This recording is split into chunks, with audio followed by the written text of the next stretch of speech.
After a very brief trial behind closed doors, Evan Gershkovitch has been sentenced to 16 years in a high-security penal colony in Russia on charges of espionage. It represents a significant flashpoint in the ongoing tension between Russia and the West. Gershkovitch, an American journalist for the Wall Street Journal, was detained in Ekaterinburg in March last year while on a reporting assignment, and the Kremlin's assertion that he was caught red-handed spying for the CIA it's a little far-fetched. Specifically, by gathering information about a tank factory, it's been met with skepticism due to the opaque nature of the court proceedings, which were held behind court doors and precluded public scrutiny of the evidence, but also because of the conversations that have been had about the possibility of using him as some sort of leverage.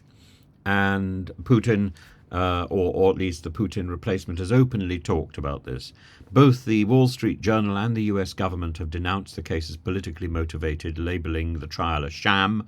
They argue that Gershkovitch, along with other American citizens currently imprisoned in Russia, are being used as pawns in a larger geopolitical strategy. And this strategy, they claim, involves pressuring Western governments to release Russian nationals held in their jurisdictions. Notably, Russian President Vladimir Putin has suggested the potential prisoner swap, including the release of Vadim Krasikov, an FSB assassin serving a life sentence in Berlin. The political stakes of Gershkovitch's imprisonment are high, with both major US presidential candidates prioritizing his release. President Joe Biden's administration has been engaged in negotiations with Moscow for over a year, seeking a diplomatic resolution. On the other hand, Donald Trump has leveraged the situation in his campaign rhetoric, asserting that he could secure Gershkovitch's release immediately without any concessions. The Kremlin's response to Trump's claims emphasized the need for discreet and formal negotiations, underscoring the complex and sensitive nature of such diplomatic efforts. In addition to Gershkovitch,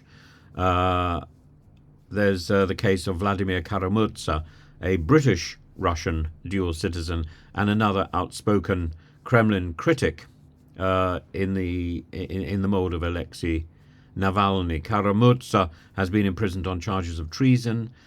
He is very ill. His condition has raised significant concerns, particularly because of his severe health issues following 2 attempted poisonings by the Kremlin. His recent transfer to a hospital and the denial of visits from his legal team have heightened alarm among his supporters, further illustrating the dire circumstances faced by political prisoners in Russia. The cases of Gershkovitch and Kara-Murza highlight the broader context of political repression and the use of imprisonment as a tool of statecraft in Russia. They underscore the challenges faced by Western governments in navigating diplomatic relations with Moscow, where individual fates are entangled in the broader geopolitical maneuvers, and people are detained, people are imprisoned, people are held in appalling conditions for months, years, until they die.